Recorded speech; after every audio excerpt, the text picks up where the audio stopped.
I hope that here was for the U.S. Supreme Court. Uh, I was supposed to be the moderator, and I deeply apologize to all present for being late. Normally it takes us 20 minutes from the House to the Lincoln Tunnel. It took us 2.5 hours. And we were stuck in a cul-de-sac, and my wife, who is a superb problem solver, Marlene, she's right there, we owe it, my presence here now, to her. She believes, as a lawyer's wife, she believes in something called the self-help remedy.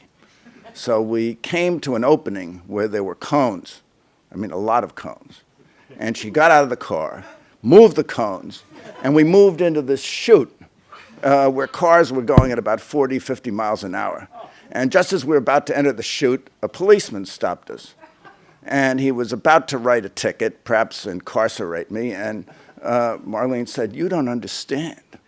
My husband is on his way to the 55th reunion of the class of 1961 of Princeton University, and he has to make a speech, and there are 500 people waiting for him." And he said, "Oh, in that case," and he stopped the cars, we moved ahead, and I'm here.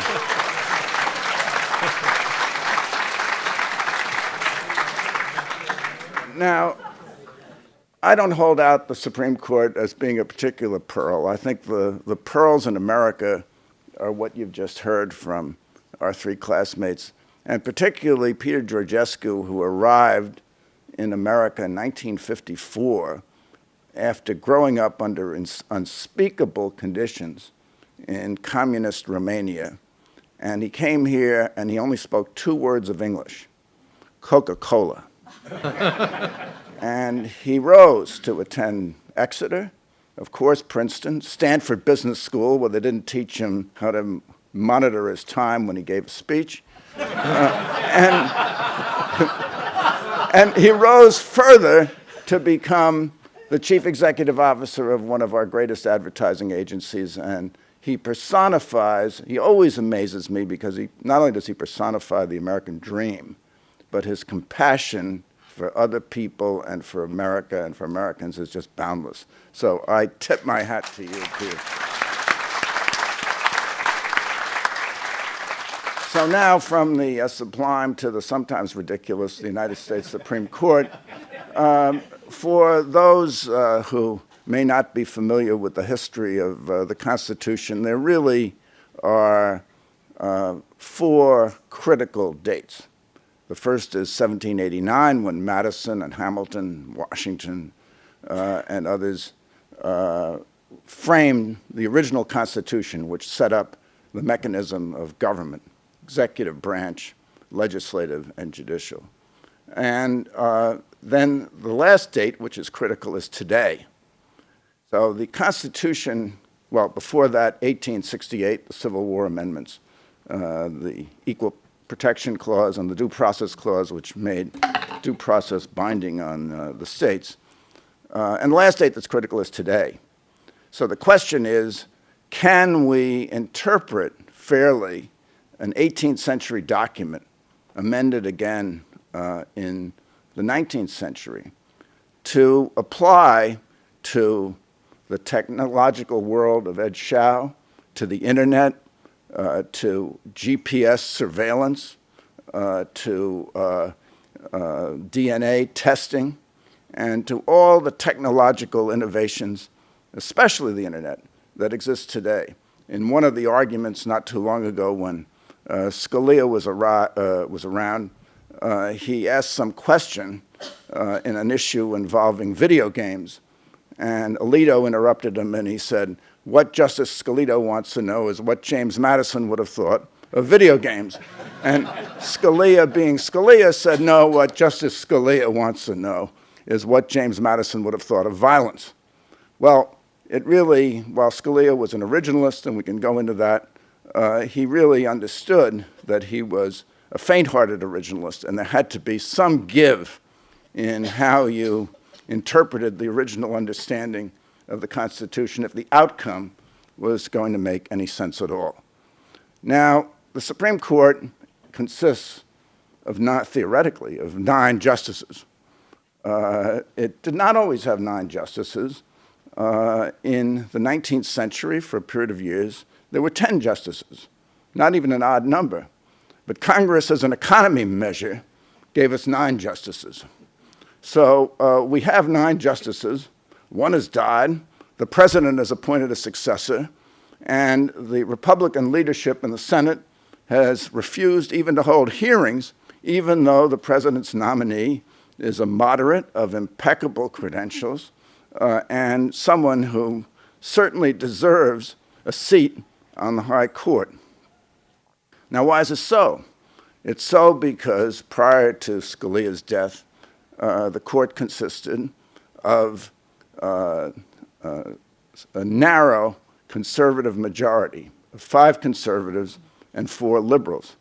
And with Scalia out of there, the danger is that even a moderate justice who is not of Justice Scalia's stripe might well tilt the court in a liberal direction for decades to come. The leadership said they wouldn't even consider holding hearings until after the election, as though the Constitution said the people elect the justices of the Supreme Court, which is exactly what Madison and Hamilton didn't want. They wanted the justices of the Supreme Court to be appointed by the president, and they wanted it to be with the advice and consent of the Senate. Now, Chief Justice Roberts said that he did not think it was proper to consider ideology as a qualification for a seat on the Supreme Court, and the Senate should confirm anyone who had the qualifications. He said that long before Scalia's death. Yet, the Senate is using ideology, and it really is high time that not only the Republicans, but also the Democrats in the Senate behave themselves and fulfill their constitutional obligations. That's my opinion. Now, what is a liberal? What's a conservative? Sometime in the 19th century, the justices of the Supreme Court instituted the custom of shaking hands, one with each of the others, before they went into conference. So there would be a total, if there's a 9-justice bench, a total of 36 shakes. That's to signify common purpose, solidarity, and common belief in the Constitution. Of course, nothing could be further than the truth, because the court has been deeply polarized, particularly in recent years, with 5-4 and 6-3 decisions along partisan lines on the issues many of the issues that we most care about. Now, what is a conservative? What is a liberal? The conservatives, it just so happens, were all appointed by Republican presidents. And the liberals, it just so happens, were all appointed by Democratic presidents. And when it comes to issues, or when it comes to outcomes like abortion rights, gay rights, immigration, the liberals generally vote for outcomes that a Democratic president or the Democrats would endorse. Conservatives, just the opposite. So there is a polarized partisan divide. So you might ask yourself, has the Supreme Court become a political branch of government? Haven't they become just like the Congress, where they divide along party lines and they vote in accordance with the line that a life of experience has led them to ascribe to? So, for example, I don't argue that, and no one would say that Ruth Bader Ginsburg was appointed by Bill Clinton, thinks every time she casts a vote, how would Bill Clinton like me to vote on this issue? And she doesn't say that to herself, but rather she votes in accordance with the preferred policy choices of a lifetime. And those preferred policy choices were well known at the time of her appointment. And as Scalia used to say, that's why someone put them there, so they would vote that way. And so they have. And that's why Chief Justice Roberts believes that there should not be 5-4 decisions, that the court should try to arrive at some consensus and decide cases on narrower grounds. Now you have an even greater potential for deadlock with an even number of justices.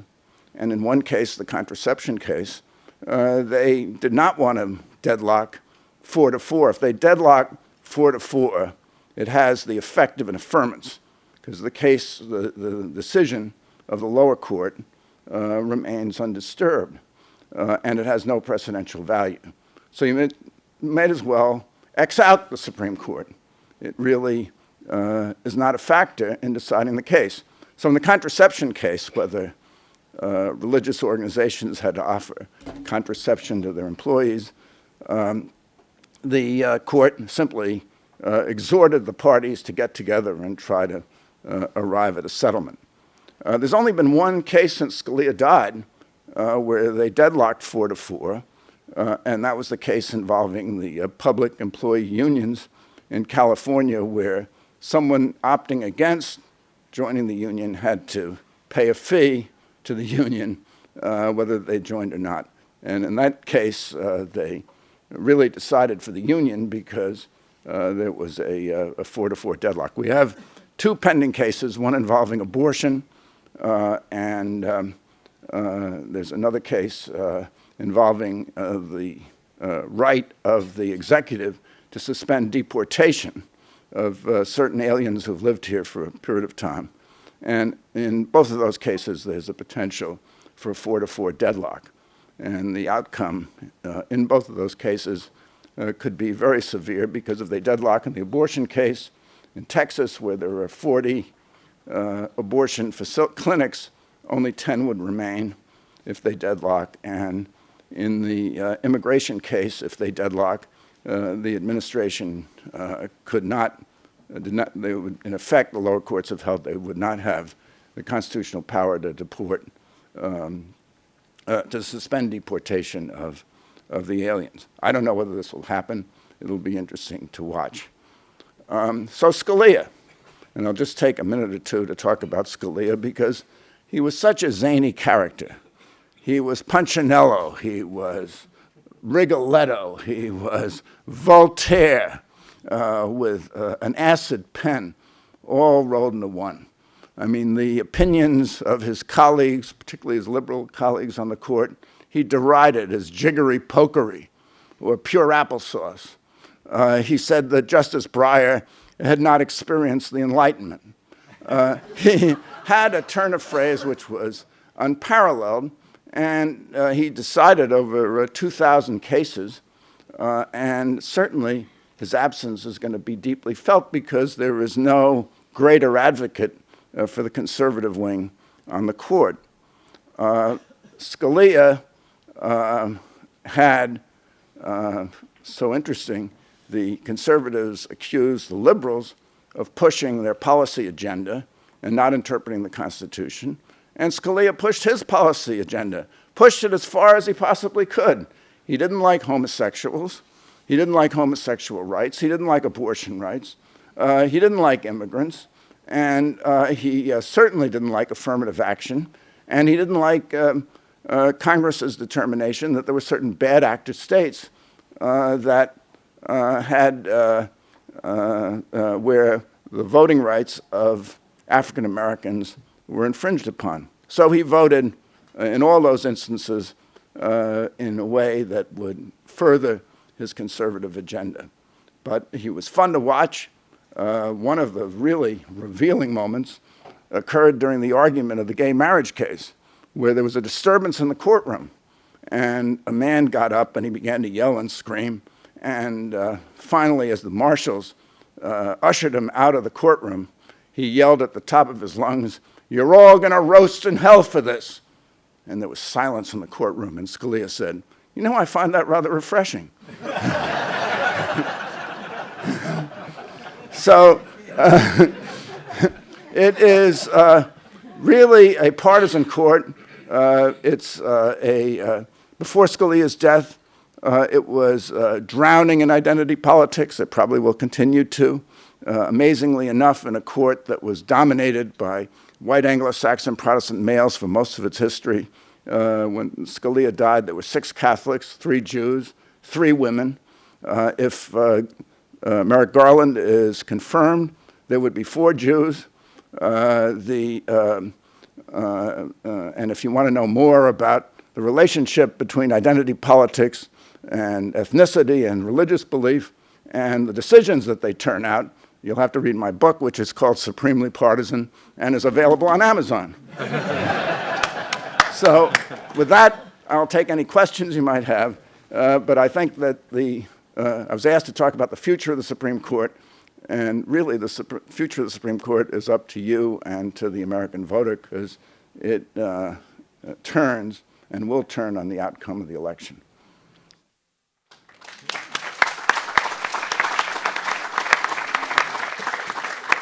Yes, sir. Yeah, Jim, I've been practicing law like yourself for 50 years, and I think. Why'd you want to take a risk? And I think we both went to the same law school.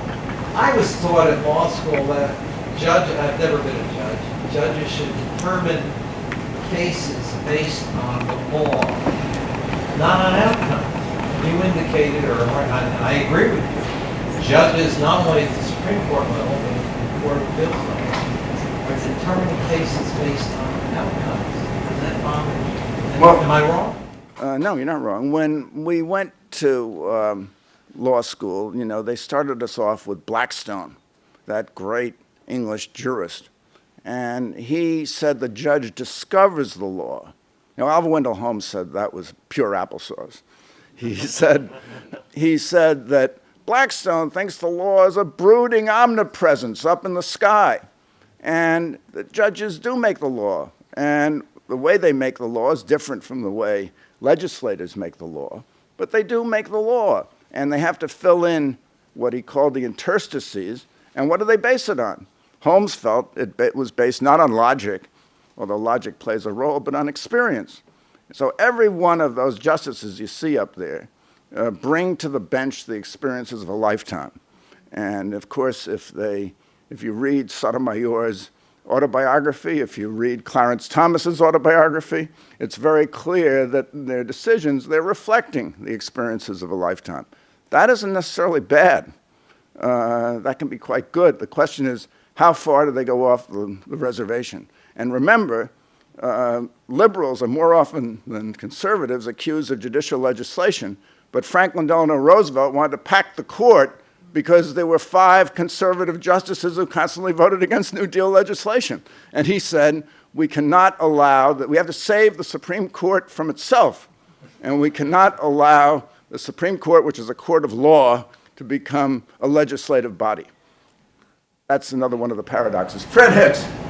Jim, I don't want to get into a slugging contest with my classmates or with you, but I'm absolutely appalled at the extent to which Justice Scalia, admittedly an enormously bright man, has become the sort of highest in the pecking order for simulations on a certain side. I mean, the notion of originalism, as you pointed out in your earlier remarks, has that deal with half the phenomena that the Constitution has had to confront in interpreting from the very beginning. But we in Virginia have just named the George Mason Law School in honor of Mr. Justice Scalia. And do you believe that there is a strong hunger out there, maybe on the Republican side of the aisle more than anything else, to pick his soul brother or soul sister for the next slot? Because I just think that will belong to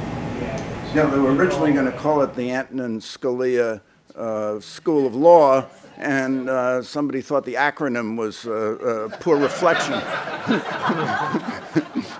on the justice. You're quite right, but it's still being named after him. And I think that he was sui generis. They made him and threw away the mold. They'll never get another Scalia. And you look at the 11 people whom Trump named and said he would choose a justice from among them, they all seem to be against abortion rights. They all want to be judicial activists and overrule Roe v. Wade. They all want to sustain Citizens United, which is the opposite position from what Hillary Clinton is looking for in a judge whom she might appoint. But they're not going to find a Scalia. They're not going to find anyone who is so dynamic and so daring in his ideology and how, and really so incoherent because while he professed to be an originalist, the fact is, in the burn the flag case, where he said burning a flag is a form of symbolic speech, which is certainly not the original understanding of the framers of the Constitution, and is not warranted by the technology exception. The technology has overtaken us because clearly it was physically possible to burn a flag in 1789, or 91, but he was able to sort of make his way through the labyrinth of constitutional principles, starting with originalism and often ending up with out-and-out judicial legislation and coming out with decisions that he liked. And please, go ahead. No, If I can be permitted a final word, my grandfather, who was a sitting federal judge, he sat for during the trial of Albert Baldwin in the 30s. He would have said, if I was still living, he did not have a judicial temperament. He had a political temperament. He had a fighter's temperament. But the business of reserve and waiting for it all to come in, he would grab the ball and run. yeah, well, I don't know that he had a judicial temperament, but he had a hell of a sense of humor. And when a poor lawyer, I think from Virginia, was arguing before the court, and Ginsburg asked him a question, and he said, "Justice O'Connor, I'd be happy to answer that." And then O'Connor asked a question, and he said, "Oh, Justice Ginsburg." And Scalia interrupted and said, "I'm Scalia." Yes, ma'am. Yeah, Jim, the Merrick Garland standoff is obviously a very important standoff and very symbolic, but it seems to me it's a continuation of a longstanding practice of members of the Senate refusing to act on other federal judiciary appointments to some extreme hardship in some of the courts around the land which are understocked, if you will. Could you comment on what has led to this blockage, and that we seem not to think that this is the I right think it is a shameless practice in the Senate, undoubtedly initiated by the Democrats historically when Bork was nominated. But it's a question of, you have an ugly fight, do you worry about who started it? They both should stop it. And justices should be confirmed on the merits. And I think lawyers and the public expect that, and they're entitled to it. And partisan bickering is absurd. Justice Kennedy was confirmed in election year in a majority Democratic Senate. And there are other examples, if you look back in the 20th century. Many justices in the 20th century, and even more in the 19th century, were not confirmed. So the Senate has a real role. But if the Senate is going to do it solely on partisan lines, you may as well tear up the Constitution, because what role does the president have if he's from a different party from the majority of the Senate? So that's my view of it. But any solutions? Well, there's, when there's life, there's always hope. And it is possible that in the lame duck session after the election, particularly if there's a Democratic victory, it's possible, even if there's a Trump victory, if there is a Democratic Senate in the period between January 3rd and January 20th, that the Senate might confirm Merrick Garland. But I think it's highly unlikely. And if Hillary wins, she would probably withdraw it anyway. And there the Republicans will get their comeuppance, because it may well be someone who is much more liberal than Merrick Garland, and filling that seat, and she'll have perhaps 2 or 3 more seats to fill, and pretty soon the court will be off and running liberal for decades to come.